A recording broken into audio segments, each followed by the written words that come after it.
पार्वती,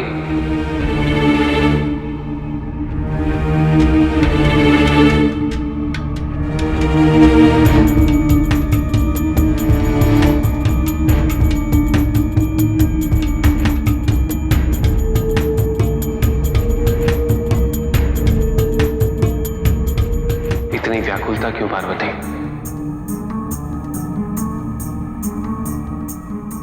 अब आप अशोक सुंदरी को और कथाएं मत सुनाइए स्वामी। आप मुस्कुरा रहे हैं, आपको चिंता नहीं है? तपस्या करके व्यक्ति वर्षों तक एकांतवास में चला जाता है, अपना सब कुछ त्याग के। हमें भय है कहीं आपकी कथाओं से प्रभावित होकर वो तपस्या करने का निर्णय ना ले। तुमने भी तो मुझे पाने के लिए तपस्या की थी। भला तुमसे अधिक तपस्या का अर्थ कौन समझ सकता है? यदि हमारी पुत्री तपस्या करने का निर्णय लेती तो इसमें आपत्ति क्यों? अब हमारी चिंता नहीं समझेंगे स्वामी। मैं समझ सकता हूं पार्वती। पहले मैंने कार्तिकेय को दक्षिण भेज दिया तो तुम अकेली पड़ गई, और अब हमारी पुत्री जो तुम्हारी सखी समान हो चुकी है, तुम्हें भय है कि यदि वो तुमसे दूर चली गई तो क्या होगा? किंतु सदैव माता पिता पे आश्रित रहने से संतान की उन्नति संभव नहीं होती। उसे अपना मार्ग, अपना उद्देश्य स्वयं ढूंढना होता है, और माता पिता द्वारा अपनी संतान को अपना लक्ष्य प्राप्त करने से रोकना यह अनुचित है।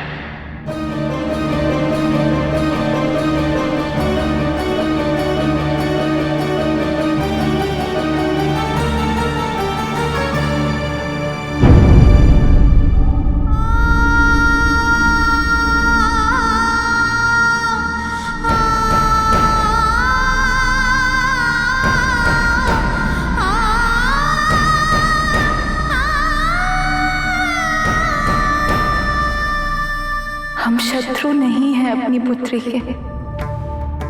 उसे उसके लक्ष्य को प्राप्त करने से रोकने की कोई मंशा नहीं है हमारी। किंतु जब से उसके मन में तपस्या के प्रति इतनी जिज्ञासा उत्पन्न हुई है, हमें उसके दूर जाने का आभास होने लगा है। हम करें तो क्या करें?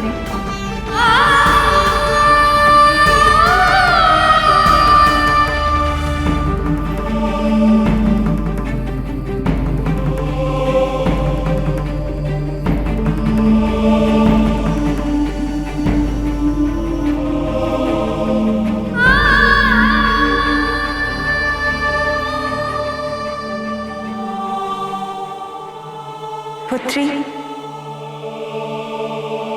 माँ?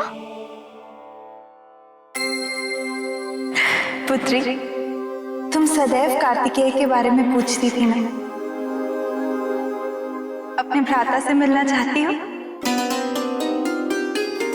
क्यों नहीं माँ? उनसे मिलने के लिए तो हम कब से व्याकुल थे। माँ, ऐसा कहकर तो आपने हमें और भी व्याकुल कर दिया। बताइए ना, हम कब चलेंगे? हम अभी स्वामी से आग्रह करते हैं कि वो हमें कार्तिकेय के पास ले चले। शीघ्र क्यों? हम आज ही चलें। सच पिताजी? हाँ, अपनी पुत्री को उसके भ्राता से मिलाने में मैं पहले ही बहुत विलंब कर चुका हूं। अब और नहीं।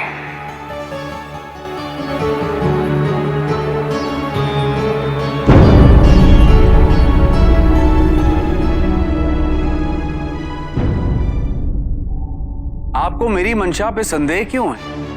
अरे इतने उपहार लेके कोई किसी से मिलने क्यों आता है? दूसरे को सम्मानित करने, उनसे अच्छे संबंध स्थापित करने।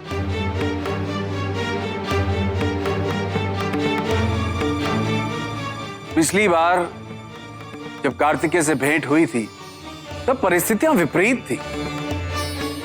कार्तिकेय अबोध था, उसके मन में मेरे प्रति ईर्ष्या उत्पन्न हो गई थी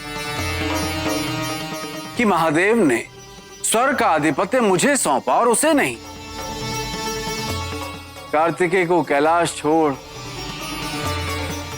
यहां आना पड़ा।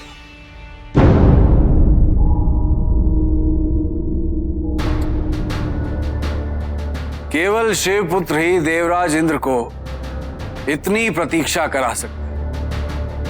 देवराज इंद्र, सेनापति मुर्गन ने मुझे ये आदेश दिया है कि मैं आपको उन तक आदर व सम्मान पूर्वक पहुंचाऊं। किसने? सेनापति मुर्गन ने देवराज। सेनापति मुर्गन?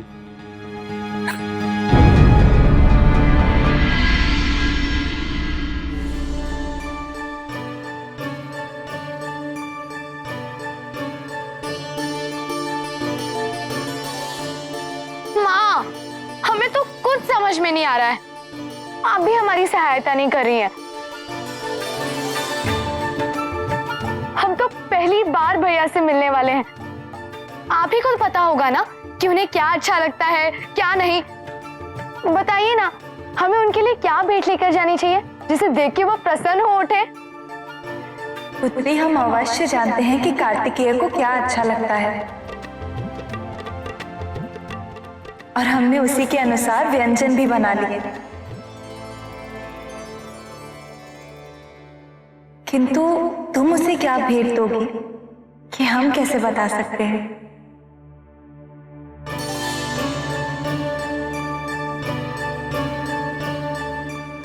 गण जी, प्रेत जी, आपने भी तो भैया के साथ बहुत समय व्यतीत किया है।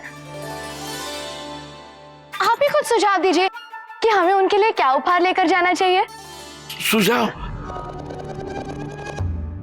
इतने बरस बीत चुके हैं, अब हम क्या सुझाव दें?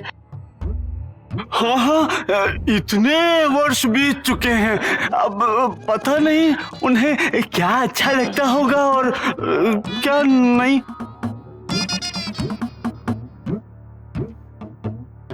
कहीं हमने अपना सुझाव दिया और कुमार की पसंद से विपरीत निकला तो हमें अत्यंत दुख होगा।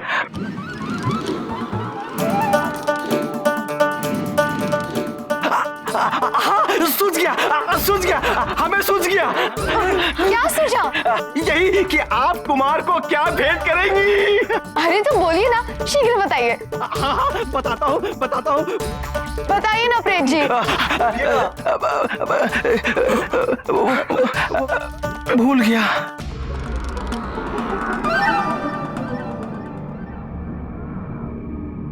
पिताजी, आप ही बताइए ना, हम उनके लिए क्या लेके जाएं? पुत्री, तुम अपने भ्राता कार्तिकेय से पहली बार मिलने जा रही हो। इससे अधिक प्रसन्नता कार्तिकेय को किसी उपहार से नहीं मिलेगी। किंतु हम बिना कुछ लिए नहीं मिलने जाएंगे उनसे। बताइए ना पिताजी, आप तो सारे जगत की सहायता करते हैं, हमारी नहीं करेंगे अपनी पुत्री की?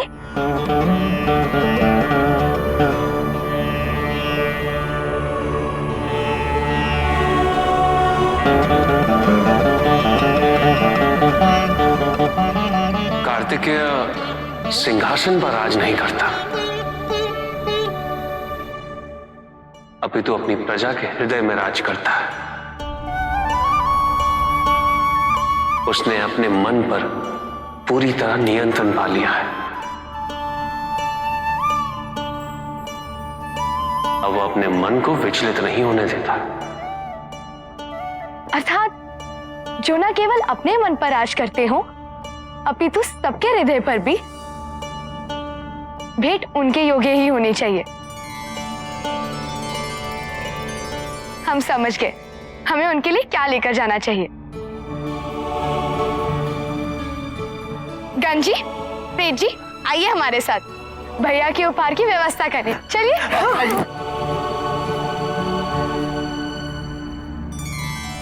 कल्याण।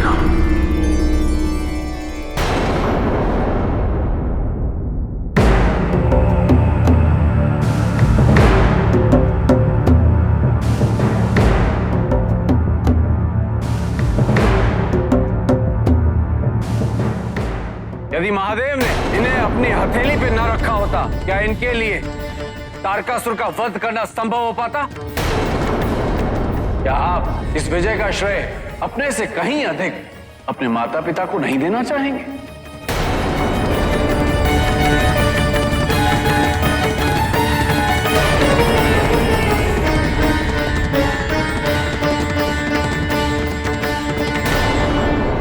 सेनापति कार्तिकेय।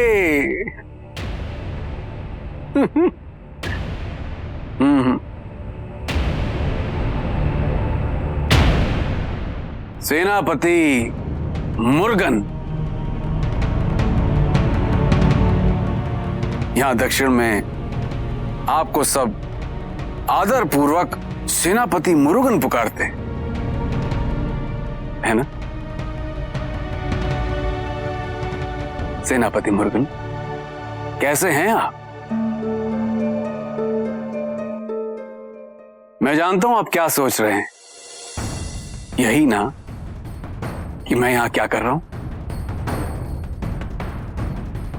कुमार, आप यहां अकेले, घर से, परिवार से, सबसे दूर हैं। सोचा आपसे भेंट करता चल, देख लूं कि यहां दक्षिण में आपको कोई कष्ट तो नहीं है। आपको समुद्र मंथन का समाचार तो मिल गया ना? हम देवताओं को समुद्र मंथन से अमृत प्राप्त हुआ, किंतु वो असुर सारा का सारा अमृत हमसे हड़पना चाहते थे।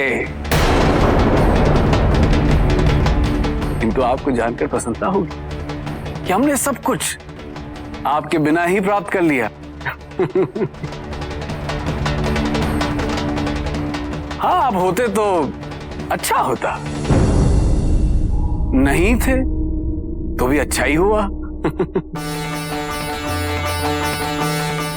अरे वो भेंट, ये भेंट स्वीकार कीजिए।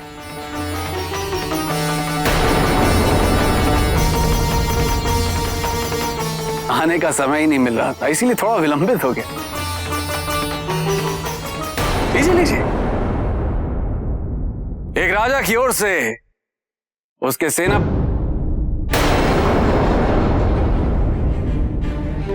उसके भूतपूर्व सेनापति के लिए।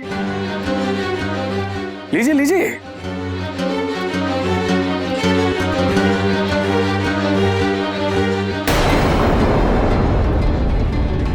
लीजिए लीजिए।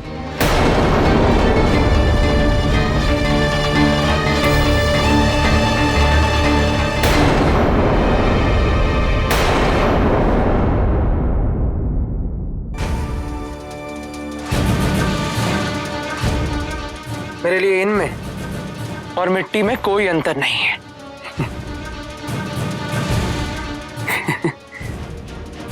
प्रतीत होता है कि आप ये बात अब तक नहीं भूले कि महादेव ने स्वर्ग का राजा मुझे चुना और आपको नहीं।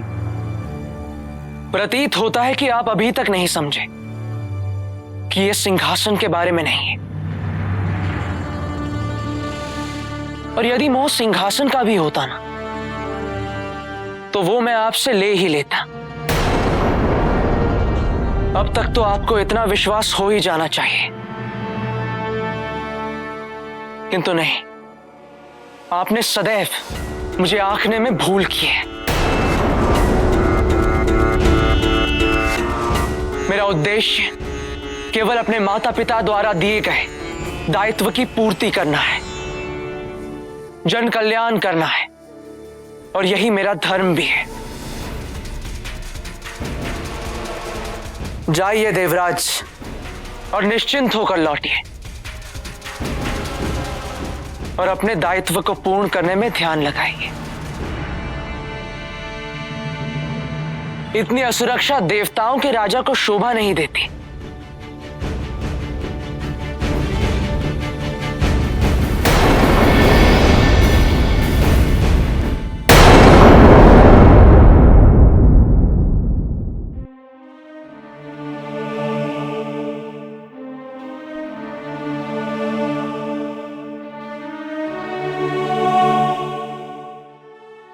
कार्तिकेय,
आप सब यहाँ, ना कोई संदेश, ना कोई सूचना। सूचना देते तो अपने पुत्र के मुख पर ऐसी प्रसन्नता, ऐसा आश्चर्य देखने को कैसे मिलता। इतने वर्षों का विछोह है या अपने पुत्र से पुनः मिलने का सुख।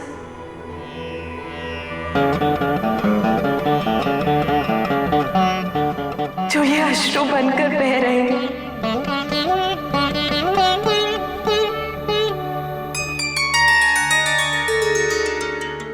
जाओ, धनप्रिय तुमसे मिलने हेतु व्याकुल है।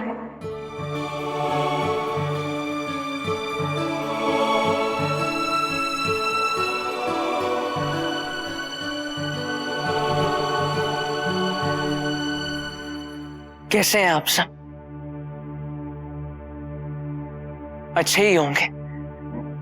अब सताने के लिए मैं जो नहीं हूं। हमें ज्ञात नहीं था आपसे अधिक आपकी स्मृतियां सताएंगी हमें।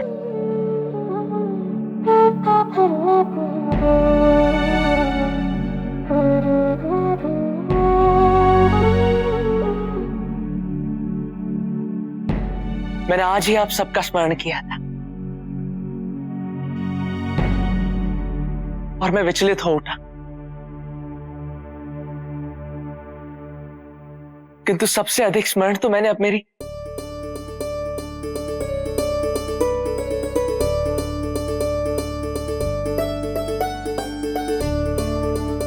अशोक सुंदरी,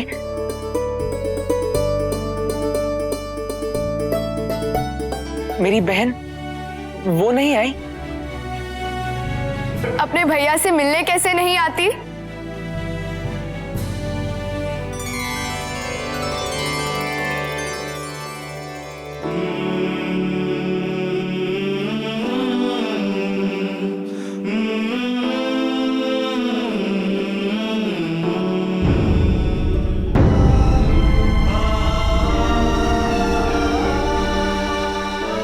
कितना सुना था आपके बारे में हमने सबसे।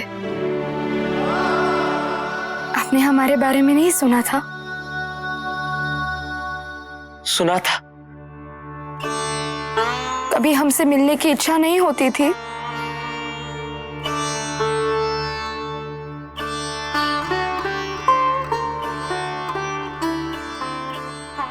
होती थी, अवश्य हुई थी। किंतु कभी मिलने क्यों नहीं आए हमसे? देखिए, हम तो आ गए।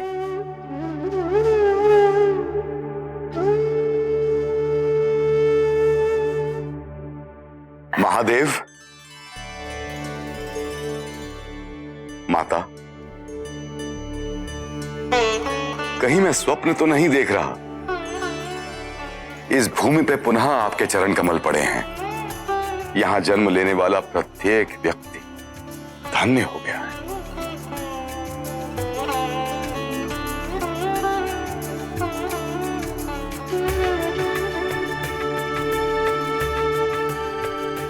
तथास्तु।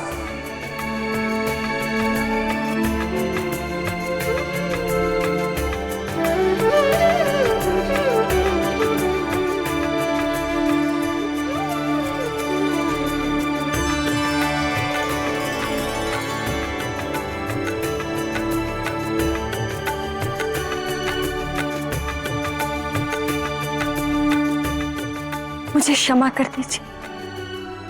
क्षमा नहीं मीनाक्षी, हम तो स्वयं तुम्हारी ऋणी हैं। तुमने कार्तिकेय को अपनी संतान के भांति अपने वात्सल्य से सुखी रखा। इसका महत्व एक मां ही समझ सकती है। भैया,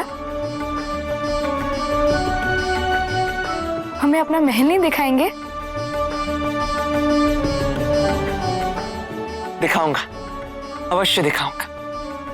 पहले भोजन तो ग्रहण कर लो।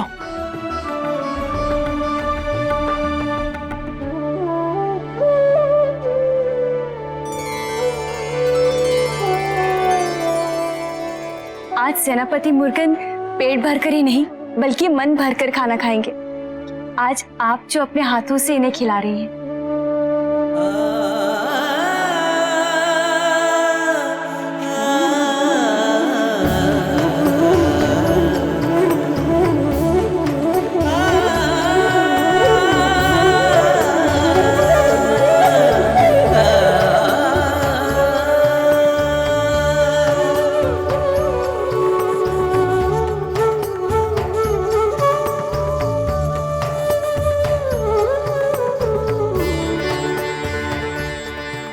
माँ, हम भी भैया को खिलाए?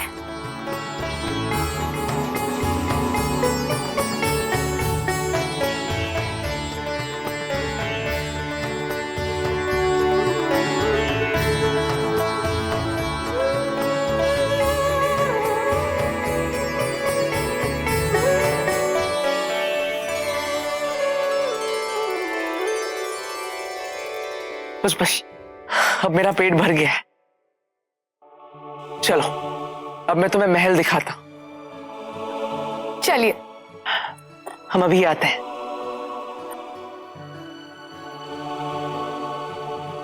चलिए। दोनों भाई बहन में कितना प्रेम है ना स्वामी। हाँ पार्वती,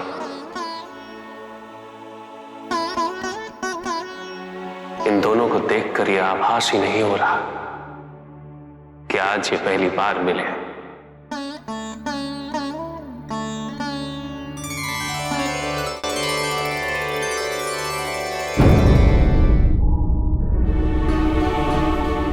कितनी शांति है यहाँ। यहां मैं तपस्या करता। तपस्या? आप तपस्या करते हैं? पिताजी सदैव कहते हैं कि सभी प्रश्नों के उत्तर हमारे भीतर ही हैं। और तपस्या द्वारा मैं अपना मन एकाग्र करने का प्रयास करता हूं, अपनी इच्छाओं और अपनी इंद्रियों को वश में रखने का प्रयास करता हूं।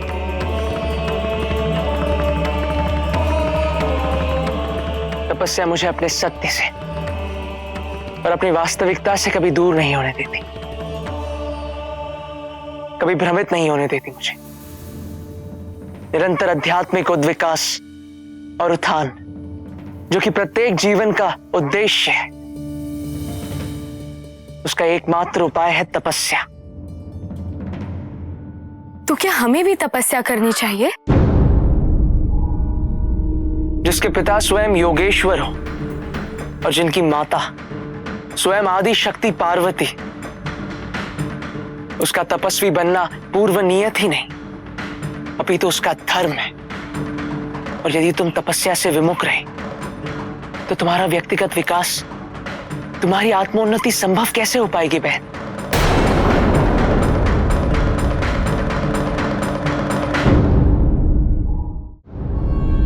भैया, दक्षिण क्षेत्र कितना अद्भुत है। प्रतीत होता है जैसे कण कण में दैवत्व का वास हो। हाँ,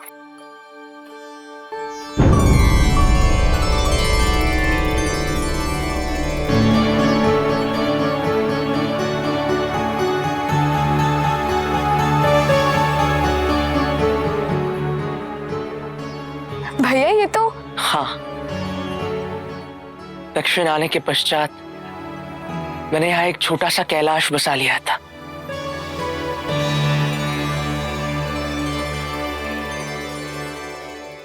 आपको कैलाश से दूर रहकर दुख होता होगा ना? मैं दुखी तो नहीं कहूंगा, किंतु सदैव ऐसा प्रतीत होता है जैसे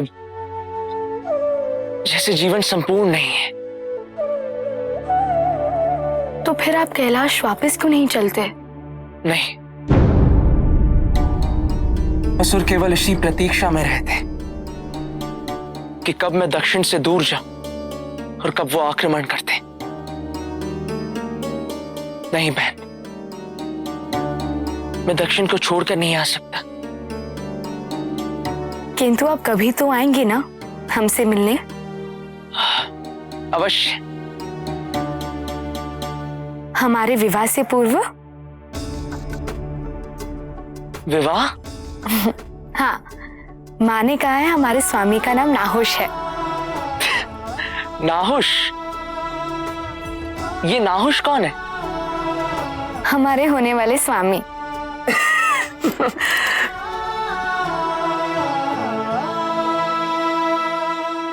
तुमसे एक बात कहूं, तुम बहुत भाग्यशाली हो बहन, जो माँ और पिताजी के साथ इतना समय व्यतीत कर रही हो।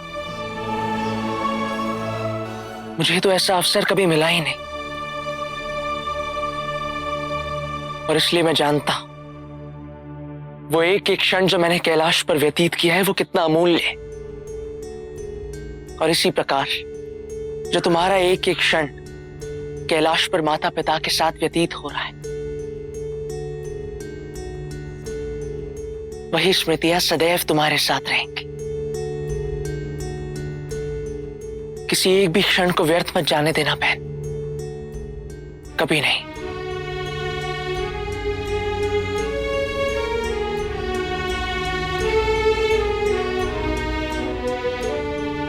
मैं प्रतिदिन तरसता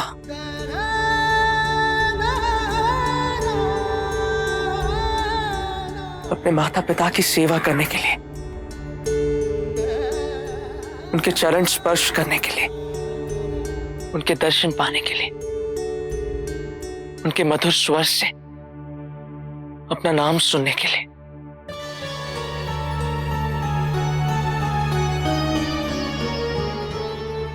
भैया,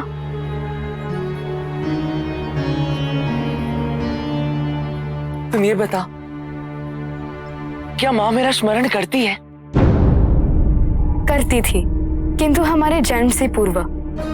जब से हमारा आगमन हुआ है, आपके विषय पर चर्चा होते अधिक नहीं सुनी हमने।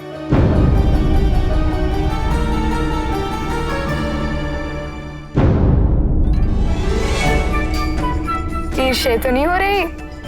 ईर्ष्या? अपनी बहन से कैसी ईर्ष्या?